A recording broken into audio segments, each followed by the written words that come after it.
what should parents be thinking about in terms of, obviously COVID is the biggest factor here, and is my kid susceptible to it in any way, pre-existing conditions? Do I have a grandparent living with me? There's obviously a lot of factors in play. But what do you think needs to be their biggest, what was your piece of advice for them when it comes to their own child's mental health, both in and out of the classroom? Yeah, there's a lot of decisions to be made as it relates to our kids and school. One of the things to be aware of is our own fear or our own anxiety levels. Kids are like a sponge with fear. They're going to absorb everything in their environment. So we've already put a mask on our kids and we've already put a layer of fear on them. Now, if we're verbalizing a lot of things with kids, oh, you got to be careful, you got to do this, and we are being hyper vigilant, we're putting fear that is probably, in my opinion, as a mental health expert for 38 years, we're putting fear in the kid that doesn't need to be there. And so that's my caution. Yes, let's use wisdom. Let's use common sense. But let's be careful about what we are perhaps inadvertently imparting into our kids' life. Look, going to school is already big enough when we've already complicated it this year. Be careful about over injecting fear. Mm-hmm. And that, I think that's a really good point. It also, for some, is probably going to be difficult to toe that line of, for instance, you say, don't touch the stove because the stove is hot. And there's a certain fear that you're instilling in that because, hey, you could hurt yourself. And need to instill some sort of that, but you don't want to make it like the stove is a monster and they're scared to go near it. So similarly with school, how do you make sure that they are abiding by what, here in Florida, a lot of these schools are going to mandate that the kids are wearing masks. So how do you make sure that they abide by those cautions, they take those cautions without feeling like they're paranoid to even walk in the building? Okay, kids need to feel one thing: love and acceptance, and nothing's wrong with them. So I'm going to say to my young daughter in elementary school, I'm going to say, sweetheart, right now you're going to need to wear this mask. And it's just for a while, and we'll let you know. But it's nothing to be overly worried about. So we want to begin to say those kinds of things, which is really true. If we drill into the science, kids and COVID, et cetera, we look at this carefully, and we're really telling that kid the truth. Now, kids, a lot of this we're dealing with is the adult fear. And so let's be careful about that. You Yeah. can have lots of opinions about kids should go back to school or not, but be careful about what you're doing to their mental health. That's huge. That's huge. And I guess you can't control too. The other thing about a school environment, at home, it's a little different where you're not, you don't have a number of opinions around them as much, but at school, there's a lot of chatter in class too. So Yes. how, Here's the important thing. Kids go to school for two things: developmentally to learn, okay, but learning happens when they're having fun and enjoyment. Mhm. You take fun and enjoyment out of school, and it's nothing but fear, and it's nothing but this really heaviness.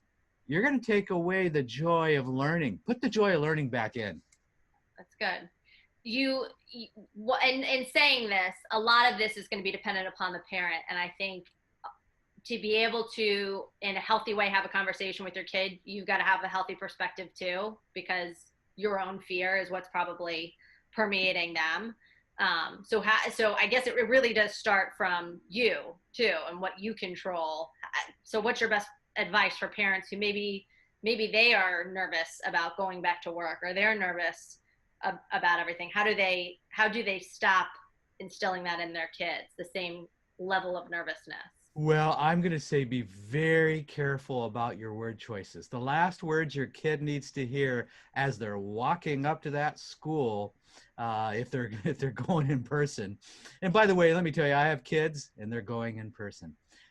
So that's my personal position. Here's why: because I'm confident in what I know about what's going on. So I want you to be confident in the last words your kids need to hear is have a great day. They need to hear a positive word from their parents. The last word they hear heading off to school is not a word of fear. give it a positive word. Empower our kids. By the way, they need to play too. Let's open up the playground. Yeah. No, and so that I think some parents are really grappling right now with, do I send my kid back to school because I Yes. feel like almost like they're a bad parent for sending them, or they're a bad parent for keeping them home. It's like they feel like they can't win right now. So when you're talking about this, and that environment of fun and that level is needed, and you're sending your kids back to school, the majority of people here in Florida, at least when they're weighing in at school, they want schools to open up. They want teachers to be back there in person. What would you say about, just from a mental health perspective, about the importance of a kid being in a classroom environment? You know, I've looked at this. In fact, I've actually written on boys and learning, one of the 40 books I've done. And I can tell you that the science, and if we've got to really look at it, tells us and shows us pretty clearly what happens when kids are not in school and they're not learning and they're not having fun learning. So right now, teenage depression, teenage suicide are at all-time highs. We need to look at this. We're seeing addiction in our youth starting about age 13. So there's an issue to look at. The consequences of not being in school, in my opinion, are far greater than, you know, you're going to see the suicide, you're going to see depression, anxiety, you're going to see developmentally, kids are going to be struggling. Mm-hmm. Mm-hmm. With that, because I think so many people are on that same page with you and understand that, what do you do to balance the child that may have, what would you say to a parent who has to balance right now, maybe one of their kids immunocompromised, or they're a little bit more concerned than the average child? Maybe they have some other factors in play that have them a little bit more concerned. Is it a case by case basis still, or is I mental think health? it, yes, and I think it is case by case. And let me just say, I absolutely love our teachers, and I want to acknowledge the position that they're in. This is not an easy place necessarily to be a teacher, but I want to let you know I'm all for them, and I know that this is at best, an awkward time for the teachers. We want to take care of anybody that has any immune compromised situation, so we're going to go the extra mile. And I think at times it really is a case by case basis. Let's do what's best for the child. Perfect. That's very well said. Thank you very much. I want to pivot a little just to the nature of anxiety. This has been a time frame for people where not only is health coupled with financial stress, people have either been laid off, they're out of work. Um, we don't know right now whether or not they likely will get another stimulus check, but that's up in the air too. So there's just a lot of factors. And then you put on top, do I send my kids to school? Or people are making all these anxiety filled, for many people, anxiety filled decisions right now. So what would you say people need to do? Take a pause, take a break, and do what to kind of get their head in a healthy space? One of the things we need to remember about fear and anxiety is it paralyzes us from making what we call wise decisions. This part of our brain right up here is reserved for executive function. In other words, making good decisions. Fear physiologically paralyzes us, and there's a level of anxiety where we start to have physical symptoms. It disrupts our sleep, disrupts our thinking ability, our concentration. So we need to understand the anxiety is real. It used to be, just a few months ago, depression was the number one mental health, or number one, they're calling it a disability. This is the World Health Organization in the world.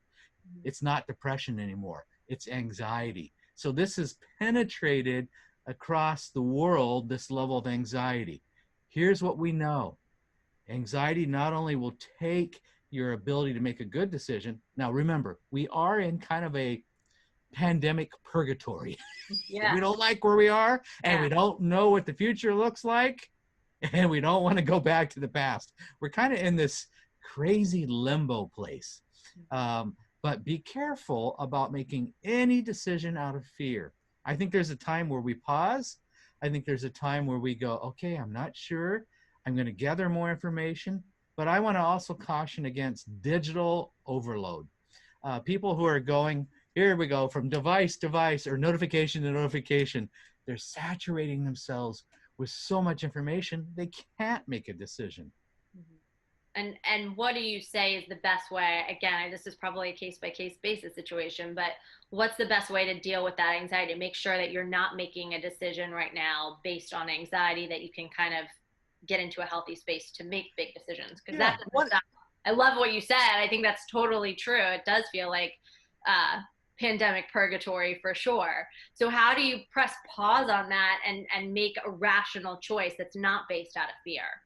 one of the things I would suggest to do is grab the old-fashioned pad and pen. Here we go. And I want you to actually write down all your concerns, but take 15 minutes, write down your top 10 concerns. In other words, your top 10 worries, your top 10 anxieties. What you're going to find, eight to 10 of those are maybe some things that you do have some level of control. There are a few things that we don't have any control. Let's set those aside.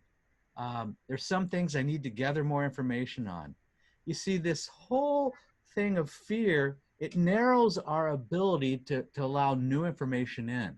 Mm-hmm. So write down your concerns and go through those one by one. Now, sometimes we need somebody to really help us walk through this. So times it's a counselor, times it's somebody that can really sit down and help us filter through fear.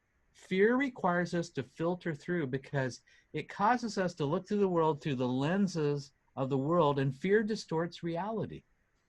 Perfect. Thank you so much. I appreciate it.